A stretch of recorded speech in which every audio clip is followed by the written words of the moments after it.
1 Kings 7. It took Solomon 13 years, however, to complete the construction of his palace.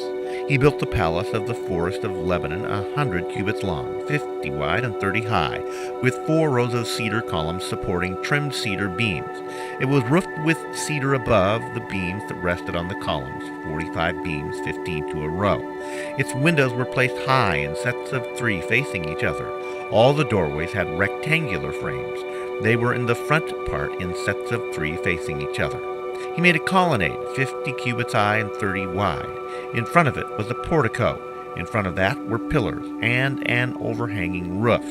He built the throne hall, the hall of justice, where he was to judge, and he covered it with cedar from floor to ceiling.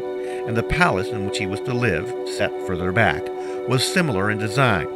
Solomon also made a palace like this hall for Pharaoh's daughter, whom he had married. All these structures, from the outside to the great courtyard and from the foundation to the eaves, were made of blocks of high-grade stone, cut to size and trimmed with a saw on their inner and outer faces. The foundations were laid with large stones of good quality, some measuring 10 cubits and some 8.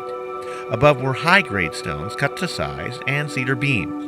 The great courtyard was surrounded by a wall of 3 courses of dressed stone and 1 course of trimmed cedar beams, as was the inner courtyard of the temple with the Lord and its portico.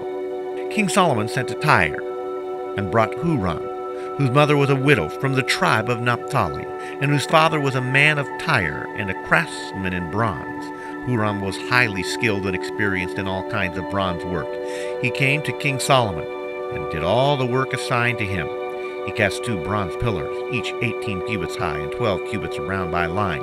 He also made 2 capitals of cast bronze to set on the tops of the pillars. Each capital was 5 cubits high.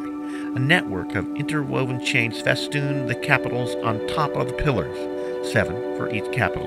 He made pomegranates in 2 rows, encircling each network to decorate the capitals on top of the pillars. He did the same for each capital.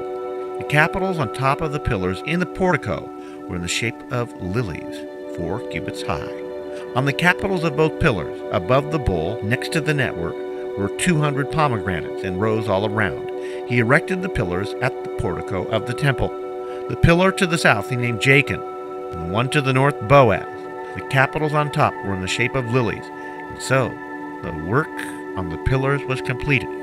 He made a sea of cast metal, circular in shape, measuring 10 cubits, from rim to rim, and 5 cubits high. It took a line of 30 cubits to measure around it. Below the rim, gourds encircled it, 10 to a cubit. The gourds were cast in 2 rows, in one piece with a sea. The sea stood on 12 bulls, 3 facing north, 3 facing west, 3 facing south, and 3 facing east. The sea rested on top of them, and their hindquarters were toward the center. It was a handbreadth in thickness, and its rim was like the rim of a cup, like a lily blossom. It held 2,000 baths. Solomon also made 10 movable stands of bronze. Each was 4 cubits long, 4 wide, and 3 high. This is how the stands were made.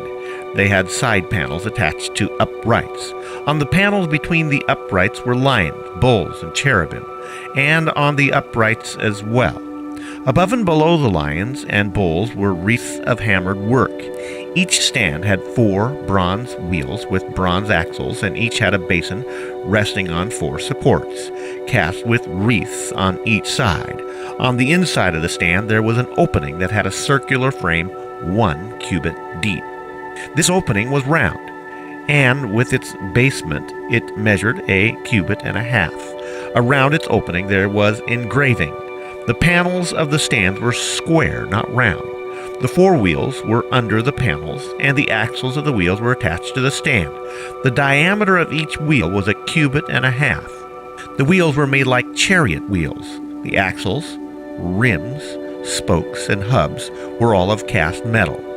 Each stand had 4 handles, 1 on each corner, projecting from the stand.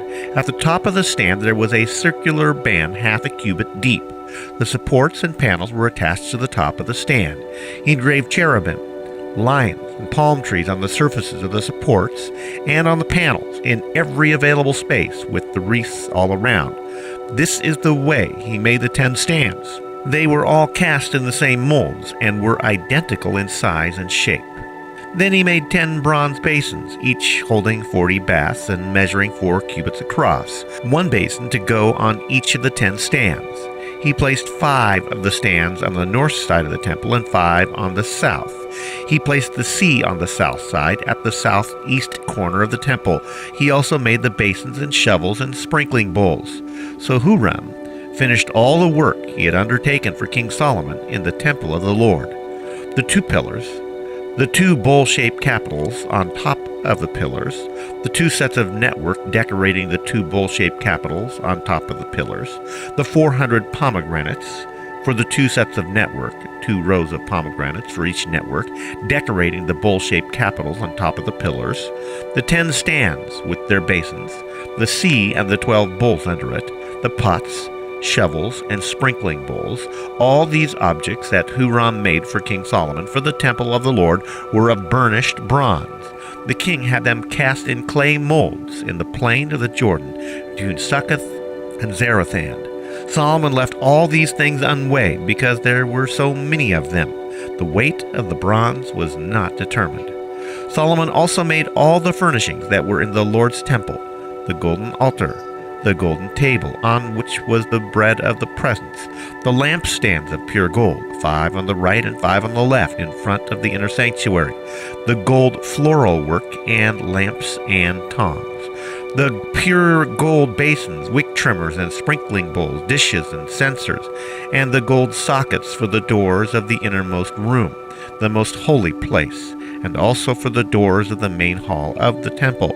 When all the work King Solomon had done for the temple of the Lord was finished, he brought in the things his father David had dedicated, the silver, and the gold, and the furnishings, and he placed them in the treasuries of the Lord's temple.